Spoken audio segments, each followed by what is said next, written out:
The Blast from Our Past Network.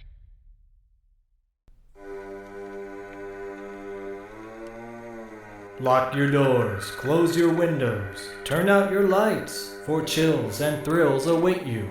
It's time for Podcasting After Dark with your hosts, Corey Stevenson and Zach Schaefer. Stay with a friend, say your prayers as grisly ghouls close in to seal your doom, and enjoy this bonus episode of Podcasting After Dark.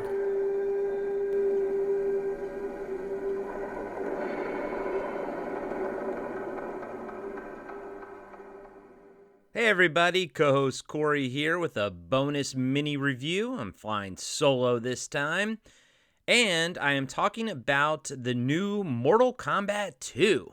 Just came out in theaters this past weekend, and if you're listening to this in the future, it came out in 2026.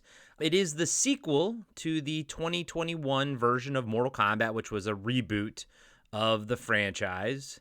If y'all listen to our BFOP Network Roundtable review of that film, you'll know that I'm not a big fan of it. I did not like what they did with some of the characters. I did not like the addition of Louis Tan's Cole Young. I hate when movies pull the Hellboy scenario, where basically, like in Guillermo del Toro's Hellboy, the first one, they introduce a new character to kind of introduce audiences to the world and everything. And Hellboy, it was some dweeby-ass FBI agent. And in Mortal Kombat, it was Cole Young. Thought he was just as much of a dweeb as that FBI agent in Hellboy. But a lot of times with those sort of tropes, they get backlash from the audience who don't like the new characters, and then they kind of remove them from the sequel. If you remember in the Hellboy Golden Army, the dweeby FBI guy is not there anymore. And, well, spoiler alert, in Mortal Kombat 2, Cole Young does not have as much to do in this movie as he did in the first one, which I was A-okay with. So, guys and gals, kind of getting into it, I'm going to try to keep this as spoiler-free as possible. I'll probably get into something you might not want to hear if you want to be completely spoiler-free, but, I'm going to try to omit any of the big stuff, Just a little backstory on where I'm coming from with the franchise. Mortal Kombat, the video game franchise, is my favorite video game franchise of all time. I've played every single iteration. It's the only video game franchise that I will pre-order. I don't pre-order anything else. I always wait for either sales or for, reviews to come out or whatever. But with Mortal Kombat, I always pre-order it. I mean, I played the newest one. I played all of them. Mortal Kombat 2, the original Mortal Kombat 2, is my favorite video game of all time. Mortal Kombat 1, I remember playing in the arcades. I mean, it was life-altering. Like, seeing that shit in the arcades blew me away. I was like, holy crap. And then Mortal Kombat 2 just amped up everything that I loved about Mortal Kombat 1. Ultimate Mortal Kombat 3 is probably my second favorite. And then Mortal Kombat, I think 9 was when they rebooted it. I love that game. They kind of rebooted 1, 2, and 3. I really hope they put out like an HD remaster of that or like redo the graphics, because graphics are pretty rough on that one, but it's a really good one. While we're talking about video games real quick, there is a Mortal Kombat collection out there for all the consoles and I think Switch and everything. And it's had a few patches and it's really, really good. You get arcade versions of 1, 2, 3, Ultimate, I think of Mortal Kombat 4. You also get like the Super Nintendo version, the Genesis version of all these games. It's really fucking cool. You also get Mortal Kombat Mythology Sub-Zero, which is another game that I love as well. As far as movies go, I love Mortal Kombat from 1995, the Paul W.S. Anderson film. It's one of my all-time favorites. I will defend that movie to its grave. I loved the YouTube show that came out and everything. And now I gotta say, I love 2026's Mortal Kombat 2. I thought it was an absolute blast. Tons of fan service. Stages, fighting stages that are just straight out of the video game. The characters in it are look straight out of the video games too, like Adeline, Rudolph's katana looks amazing. Shao Kahn looks amazing. Jade looks awesome. They even give her a mask that looks, similar to the game. Sonya Blade, Jessica McNamee. I don't love her as Sonya Blade. She's kind of bland, but she also doesn't have too much to do in this movie. A lot of the recurring characters from Mortal Kombat, the 2021 version, are in this. Like Josh Lawson, they bring him back as Kano. Liu Kang is back. Jax Briggs, all that kind of stuff. Lord Raiden, same actors and everything. Cole Young, blah. I mean, no hate on the actor, but like, man, that character just sucked. You got Hanzo, Scorpion. You got Sub-Zero, aka Bihan. He's not Sub-Zero in this. He's basically Noob Saibot, but they don't call him Noob Saibot because, that would be kind of goofy because Noob Saibot is just Boone and Tobias' names spelled backwards, who were the two creators of Mortal Kombat. So they call him Bihan, which is accurate. Sub-Zero, the first Sub-Zero from the very first Mortal Kombat in the video games, Bihan. He does die. He does, canonically, he is killed. And then he's technically like the bad Sub-Zero and everything in Mortal Kombat 1. And then his brother replaces him in Mortal Kombat 2. And that's when they kind of make Sub-Zero a good guy in Mortal Kombat 2 because he was so popular. But Noob Saibot is Bihan. It is the original Sub-Zero. And I do like the fact that they just call him Bihan in this, which is fantastic. Kung Lao's in it and everything. Baraka's in it. Sindel is in it. It's really a love letter to the video games, maybe more so than the movies, because Mortal Kombat Annihilation kind of sucks. Like, it really does. I mean, hell, I pre-ordered the Arrow 4K release of Mortal Kombat, and it comes with Annihilation. I hate that movie, but, if I have to own it to get a 4K of the 1995 version, I will.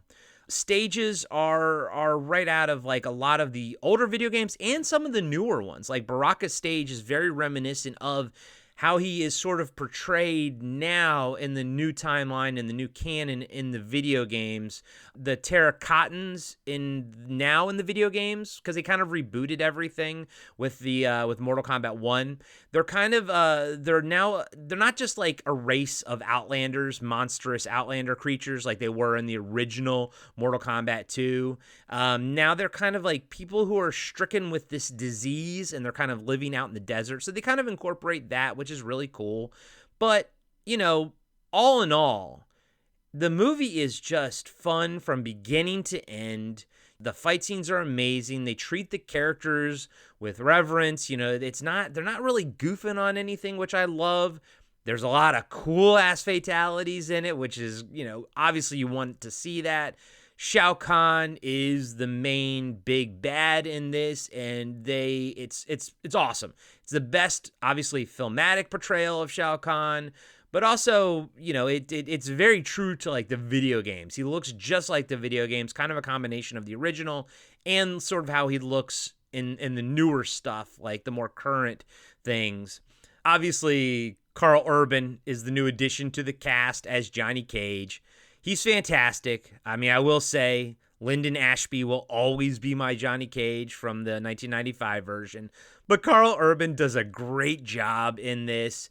He's kind of like that. He's now the audience character, that Cole Young was in the first one, which is like, holy fuck, what is this crazy shit, essentially, and kind of like is the mouthpiece for the audience, which was also sort of Kano's job in the last movie. And it's in the trailers and everything, but they bring Kano back in this one, and he kind of still serves the same purpose, but he's still a lot of fun. My only gripe is that Kano isn't kind of in it as much as he was in the first one, but he does still have the same energy, which was a lot of fun. He was the best part of the first movie.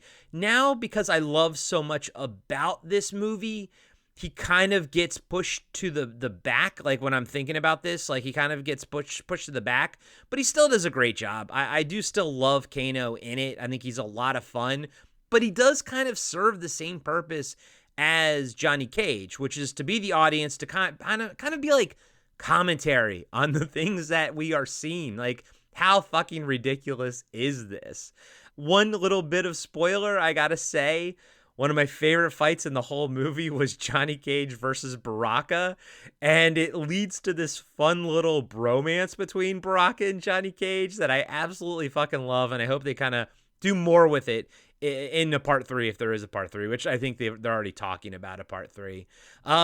Favorite fight scene in the whole movie was probably Kung Lao versus Liu Kang. The shit they did with Kung Lao's hat was awesome, and it takes place like in a stage that looks like it's right out of the video game. It looks like it's right out of Mortal Kombat 2. It's fucking amazing. The choreography on pretty much all the fights is so good, but this one really, really stood out. Scorpion's fight against Bihan was really good too, but I feel like the first in Mortal Kombat 1, it was a little bit better. Speaking of Mortal Kombat 1, this movie kind of is a soft reboot of this new franchise. You almost don't have to see Mortal Kombat 1 to get into this. There are a couple little things that you might not understand if you didn't see the first one, like why is Kano dead? Why Kung Lao? Like what's going on with them? You obviously can pick it up. Also, it's Mortal Kombat. Like it's not really that big of a deal. But they kind of soft reboot it and say, you know what, guys and gals, this is the new Mortal Kombat. So much so that like the movie opens with it just saying Mortal Kombat, and it ends with it saying Mortal Kombat 2. And I was like, holy shit! Like you guys really are just pushing the first 2021 version just to the side. You can watch it if you want to. You don't need to watch it to enjoy this one. This one is really just, it's a standalone. It's a standalone film, kind of like, I guess, Hellboy Golden Army, sort of the same way. You didn't need to really see the first one to enjoy that one. This one also kind of, like I said, it kind of does away with the whole Cole Young character as being the main character. He is in it, and things happen, and I enjoyed them.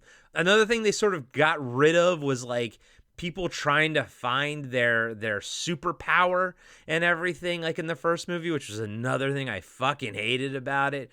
They kind of got rid of that, which I'm very happy about. Although, it's still kind of referenced. Like Johnny Cage kind of has to find his, but it's like not that big of a plot point. So like this is the better of the two movies. I absolutely loved it. My wife loved it. She came out of the theater with me being like, holy shit, that was just fun as hell. And I'm like, yeah, it was just fun as hell. If they do make a third one, I hope we get to see, Cyrax and Sector. I hope we get to see more of the Lin Kuei, or just, the new Sub-Zero, the younger brother, a good version of Sub-Zero. Bring the Lin Kuei in there if, Shao Kahn is going to invade Earthrealm. Shao Kahn is still the same guy. Shang Tsung. If Shang Tsung invades Earthrealm, my bad. Shang Tsung is played by the guy who played him in the first one, Chin Han. I didn't love him in the first one. I don't love him in this one. Kerry Takawa will always be my Shang Tsung. He's a little just like kind of doughy. It's like his face is a little soft for some reason. I don't know. Or maybe it's just because of The Dark Knight. His character was kind of like an annoying asshole in The Dark Knight, and I just associate him with that. I don't know. Quan Chi had a big head in this. Very, very big fucking head. Maybe it's, the bald cap or whatever they put on top of Damon Harriman. But, man, he's got a big fucking head. Scorpion looks fantastic like he did in the first one. So I do hope we get another one. I imagine if we do, Quan Chi and Shang Tsung will probably be the big bads. They'll probably invade Earthrealm if they're going to follow the Mortal Kombat 3 storyline. If so, like I said, I hope we get the Lin Kuei. I hope we get, the Earth Defense Force. Maybe we'll get, we get fucking Sonya Blade doing more. Maybe she could team up again with Kano, kind of have this little, fun back and forth stuff and everything. She just wasn't that interesting in this one. But, they gave her powers and stuff, and that was a lot of fun to see. I hope we get more of Katana and Jade. Katana, Adeline Rudolph was fantastic as Katana. She looked great. Action was great.